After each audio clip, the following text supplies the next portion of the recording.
Hello, everyone. Today, we're joined by Dr. Debian Chambers, one of the psychologists here at University of the West Indies, Mona campus. Dr. Chambers will speak with us about the psychological effects of sexual harassment in the workplace. Before we get into that, let me tell you a few words about Debian Chambers. Dr. Chambers is an experienced counseling psychologist. She holds a PhD from Teachers College at Columbia University in the United States. She's passionate about decolonial and creative models of therapy and about participatory models of community development. Debian Chambers is a skilled workshop facilitator. She provides individual and group therapy. She teaches graduate level courses and conducts qualitative research. When she's not doing all that, Dr. Chambers serves as the head of the University Counselling Service Unit here at Mona and as a representative on WIGOT, the university's Union for Academic and Senior Administrative Staff. So welcome, Doc. It is wonderful to have you here. All right, today we're going to speak about the psychological effects of sexual harassment. And as you know, it is a topic that has been discussed at length, but unfortunately it remains relevant because it is still happening. Yes. Now, if you don't mind, I wanted to start the discussion with questions about the perpetrator of sexual harassment. All right, my first question would be, what is the motivation for perpetrators of sexual harassment? Is it only an exercise? Okay, yes. Yeah, so it's complex, right? And it can be varied. One of the first things to acknowledge is that perpetrators of sexual harassment can be any gender. Yes. And that's important. We know that many of the cases, unfortunately, that come to light and come before persons who do this work are about men who perpetrate. But it's important to realize that women perpetrate and people of other genders can perpetrate also. So now, what motivates the perpetrator? Well, it varied. We know that sexual harassment is a form of sexual violence, and so there can be motivation for power over someone. Kind of the highs that people get from intimidating people, just being able to sort of exercise your power over another, which can be perpetuated in environments where bullying, etc., is accommodated and people turn a blind eye. But it's very important for me, actually, to also recognize that, unfortunately, in our socialization, our culture can validate aggressive ways of seeking partnership with somebody, seeking sexual favors. We kind of say in our culture, you ask till the person kind of gives in to you. And so some of it, unfortunately, is our socialization. I've had young men, for example, after giving workshops on sexual harassment, one young man came to me and he said, honestly, some of the things that I talked about, nobody ever said anything like that to him. And he's concerned now that what he thought was just like pursuing somebody was actually sexual harassment. So we have a lot of work to do. That's a responsibility of all of us in educating persons about actually how to respectfully seek consent from others. Okay, so I imagine then that there is no work that actually suggests that there is some psychological aberration about this. Is it really social and not psychological? Right. So I'm a psychologist that really inclines to the social environment, and I'm gonna have to say, yeah, it's very much social. There are studies. I mean, if you look at, let's say, extreme examples, if you're looking at sexual violence, etc., persons who struggle with narcissistic wound or sociopathy, that's a thing unto itself. Yes. But I think we have to highlight that some of this is very social and cultural. And when we do, we will all look at what role we play in perpetuating this, right? So again, even I can think of social media. And so let's look at another gender now, women. Some of the comments that I see women post on social media about men's pictures are just, there's no way this could fly in a work environment. but it has become socially acceptable to say anything on social media. So there's some social re-engineering that has to happen. We have to look and say, as a culture, we've not done our jobs when it comes to relationships and sex. Okay. So then we're saying that media has a role to play. Parents obviously have a role. School teachers, everybody has a role to Yes. play. We have to be on one page for that. All Yes, right. yes. Right. So now that we understand the perpetrators a little bit more, and we're beginning to think, because I have to say, I never ever thought about having any responsibility myself, you know. Mhm. But I suppose if you see something and you say nothing, or you know, Yes, something like that, you are partly responsible.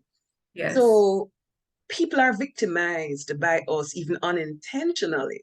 So Mhm. I move to the victims and ask you, what are the psychological effects of sexual harassment to the victims? Yes, yes. So for people who have experienced sexual harassment, it's varied. So if we keep it in the workplace, right? Workplaces are often concerned about issues of productivity, arriving on time. If you are somebody that is surviving sexual harassment in the workplace, that's going to be affected, right? You're more likely to suffer in your productivity levels because maybe you're anxious. We know the anxious brain and the learning brain and the problem-solving brain are two different things or two different functions. If you're fearful, you may sometimes call out sick. You may not go to work on time, things like that. So it really does affect people. It can affect, I've seen women, for example, come in, it affects their self-esteem. It brings up a lot of shame. It can trigger past traumatic memories. It can make people want to withdraw. So this is a very serious thing. I think sometimes we just laugh it off and say, you know, it's just a little attention. Why are you taking it so seriously for? But it can really interfere with person's ability to achieve their own goal and to be as productive as they want to be in the workplace. All right, but you've just mentioned women, and we do know that both genders, but well, several genders. Yeah, But yeah. does it affect men different from women? Does sexual harassment affect them? Sure. So let me think back to cases that have come to me and just thinking generalities about what I see. I would say on one hand, I would say it affects the genders similarly, right? What I notice with men is that there may be, you know, I can't even say it wholeheartedly, but there may be a bit more shame about it, Okay. right? But women come to me with shame, but there's a bit more shame because as a man in this culture, you're not supposed to say you don't like that, Okay, especially yes. if, well, I can't even say especially, but if that tension is coming from a woman in a position of power, you can't go to your man friend them and say, you're getting harassed. That's no, you're supposed to like that and whatever. So there can be a sense of shame that comes with that.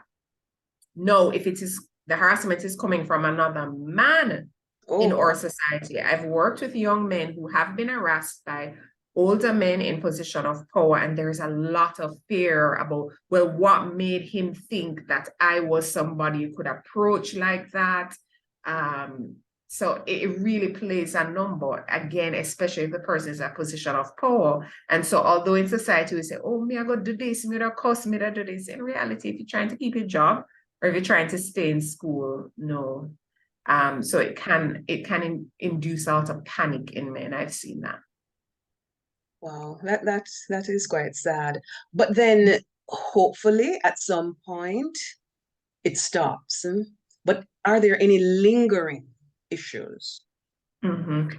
I would say, and this is very important for me to say, so I'm going to backtrack a little bit. One of the things I remember as I was um, going out and doing workshops on sexual harassment. So of course I have to upgrade my knowledge, etc. And one of the things I will never forget is learning that sexual harassment tends to be pervasive in work environments where bullying and things are tolerated. And so Because I we was have, thinking it is a form of bullying. I was thinking yes, that. yes, yes. So we can't say that we are no tolerance. When I mean we, I mean any workplace against sexual harassment. If we don't call out bullying in Mhm. the workplace, if we don't call out other forms of toxic workplace culture. Yes. And so when I think of your question lingering, the thing that comes to me is that there are other people in the workplace looking on. So if sexual harassment or bullying is not dealt with, it's going to make it unsafe, a toxic workplace culture for other people in the workplace. And that, if anybody has ever worked in a job that is toxic, you know, it can be quite depressing. Yes, yes, I know. It can be quite silencing of yourself. But all right, I have heard that even putting up a calendar of a certain sort would be considered sexual harassment. And I've heard that being in an office where there are other people behaving in a sexual way, even if it is consensual between them, it can be considered sexual harassment if you, the observer, is offended. Is this true? Right. So, okay, so if we get into the nitty-gritty, I guess it depends on the definition according to your policy. Okay. So, for example, the university sexual harassment policy shows that it is a sexual advance, either by one person to another or a group to one person, that is reasonably considered unwanted, right? So in that definition, it really is about the sexual advance by one person to another. But people who have more liberal definitions of sexual harassment will look at what kind of culture is this creating in the workplace. So, for example, we know the popular bear calendars and things like that. But if I come into the workplace and there's this calendar up with a woman who is clad in a certain way, etc., and it makes me uncomfortable, then you are perpetuating a work environment that is toxic for me. And I do have a right to say something about that. Okay. In the sense of whether two people are engaging in something that's consensual, I guess if it goes before like a HR or whatever, then the question is this reasonably considered toxic? You know, versus somebody who, you know, you're doing just like hello or being extra friendly. That's a different thing, and somebody just not liking that. So it has to be reasonably considered toxic. All right. So what are we looking for? If you see somebody beginning to withdraw, you know, it could be something, but what are we looking for to know if there is a problem in the office? Right. You know, I think many of us know. You know the person in the office who makes the jokes and kind of the layering looks. So it's important for us to realize sexual harassment can be verbal or non-verbal, right? It can be physical or non-physical, if you want to put it that way.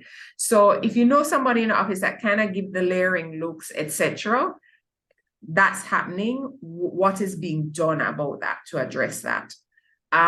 If you are a manager in your office and you notice any changes in somebody's, what would you say, your work attitude or work ethic, somebody who usually comes in on time is not coming in on time. You notice that when Miss So-and-so comes around, Mr. So-and-so tends to move or look tense or uncomfortable.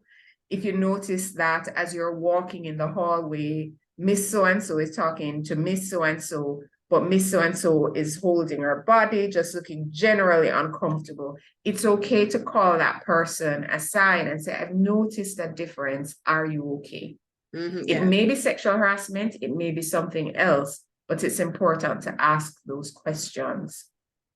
No, Right. you're not asking about this, but I will bring it up anyway, because it's a passion of mine, as you read. I'm going to give a little props to the managers. Okay. If managers are in a situation, heads of units, whatever, where they're so overworked and burnt out that they can barely do their job, trust and believe they won't be able to extend themselves to the welfare of staff. So institutions also have to make sure that they foster a climate within which we can reach out to each other and provide safe and healthy work environments. If the climate is your head of unit have 10 jobs to do, don't expect your head of unit to be able to provide a work environment which ameliorates this types of thing. So everything is connected in that way. So you're suggesting then that they could go to another head of department or straight to HR or something like that? Yes. So with regards to sexual harassment, and this is going to become a thing now, when the law becomes enacted or enforced, every institution should have a sexual harassment policy. Now, unfortunately, what happens is sometimes institutions have a policy and the policy is lying on a desk somewhere.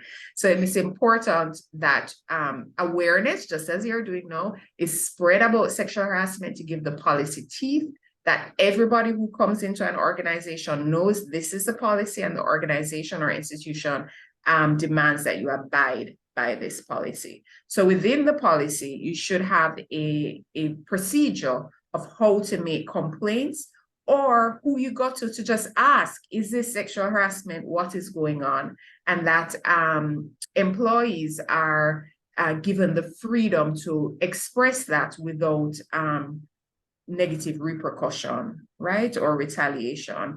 And so whether that is HR, whether that's an employee assistance program, whether that's a legal department within an institution, that should be made clear to all employees. Okay, so I like that. The policy should have clear procedures about what to do and who to talk to and everything. But what if you ended up with somebody who did not want to say anything? You might say that there should be no retaliation. There can be no overt retaliation. But what about covert retaliation? So the person might still be afraid of that. Yes, yes. And to tell you the truth, that has been my experience. I've had people come to me who report sexual harassment very, very, very, when I mean very, very, very, I mean it. Clear. Okay. Want to take it to the next level and make a report. And this is why I keep harping on, if your employees don't have confidence that you deal with issues when they arise, bullying issues, issues of safety, they're not going to have confidence that you're going to deal with sexual harassment. So that's why everything is linked and put into place. You have to create an environment where your employees know that if they have a complaint, it's going to be taken seriously. And so those who perpetuate this type of thing, or may be tempted to, will know that there will be serious repercussions. So maybe less likely to retaliate, right? Whether directly or indirectly, because something is going to be done about it. But you know that if there are problems with children, we have an obligation. We as observers have an obligation to report. Right. But do you ever foresee a day when an observer can report, even if not, a direct participant, and the participant isn't willing to go forward? That's a good question. So in one sense, we cannot force adults to report when they don't want to. So I'm going to take it to sexual violence. Well, sexual harassment is a form of sexual violence, but let's say sexual assault, which is different, and that is covered under the law, and that's enacted. But I would never force somebody who comes into me to say they're sexually assaulted to report or to take action, because in a way, metaphorically, I'm doing the same thing to the person who assault. I'm forcing you to do something you don't want to do. To me, as a psychologist, that can be healing, right? So I have to respect people's agency. The difficulty comes in with sexual harassment when we know if one person just talks, it may free up an environment and we can deal with somebody who's doing this because there may be other people affected, right? But still, we have to respect the agency of others. But yes, even though you may be in a workplace where you're noticing that Miss X, all the young men that come through, Miss X tells them this, offers quid pro quo. If you do this for me, I will give you that, whatever. And you have a right to go to your HR and mention it. Unfortunately, if none of the young men coming through, if HR does their confidential investigations, wants to report it, then nothing can happen. And that's why we have to do the broad education, the importance of reporting, the importance of keeping people safe, the importance of policy, so that it becomes like, I have a right to do this and I'm going to be protected if I do. Okay, I was just thinking about that education. So you do workshops in this. Mhm. So, how do people get in touch with you? And do you do workshops outside of the university in this area? Yeah, so once in a while I do workshops outside of the university. Right now, the university is in a bit of flux, to be very honest. So I used to be the sexual harassment advisor. I'm no longer the official sexual harassment advisor for the campus, but as the head of unit for the counseling service, we receive sexual harassment complaints and we know the procedure for it. The university is right now trying to form a sexual harassment complaints committee and to have sexual harassment advisors in every faculty. And so that's going to take a little bit of time. So that persons within faculties can know there's a faculty rep here that I can go to, what the procedures are. The UE, so not just the Mona campus, is also revisioning the policy. Nonetheless, yes, we are a safe space that people can come to. So the University Counselling Service is in the University Health Center on Gibraltar Road. Our number, it's hard to get through to the number, I'm not going to lie, but our number is 876-970-1992.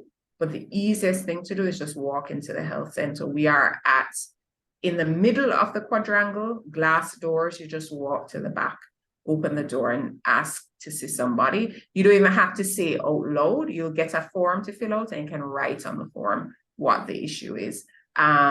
Maybe you want just a confidential kind of like advising or consultation. And so we do that. You don't have to, I don't want you to believe that if you come in, you're going to be asked to report it. That's not what we do. We provide confidential advisement and counseling for people who I'm may be. actually thinking that this might be a nice template for other companies to follow. Have like maybe divisional or unit reps and that sort Yes. of thing. Yes. So that's So my that dream. so And I that think there's a that's buffer even there between HR. exactly. And I think that's what so the persons who are doing a lot of this transitioning, they include persons like Karen Carpenter, Dr. Gillian over at SOSI, Dr. Behavioural, Lindy Jones, etc. And so I think the dream is, right, so our vision is that policies and procedures will be in place such at UE that UE can become a model for other places, right? That's a lot of work. My dream, if you want to say my dream, say making me dream now, is that UE will have a center within itself to deal with these issues. So it's not just Dr. Chambers over at counseling unit, but you have the advisors and you have a center that is dedicated to this type of work, to have a trauma-informed campus and to do a lot of prevention work in addition to response to sexual harassment. Oh, yes. Well, I look forward to that too. We haven't had any problems here, but as you say, people might not be willing to come and talk to me, so there should be somebody else that they can talk to. So I thank Exactly. you so much, Doc. Thank you so much. And we will have other talks, as you've mentioned some names and you've pointed me in some directions Yes. before we began this talk today. So this is Yes. just the first in our sexual harassment series, because we're Caribbean HRD TV and we're trying to educate HR professionals throughout the Caribbean. So Yes. thank you so much. Thank you so Oh, much. you're welcome. Thanks for having me. It was lovely All right. talking with you. Okay, you do, Doc. Okay, bye.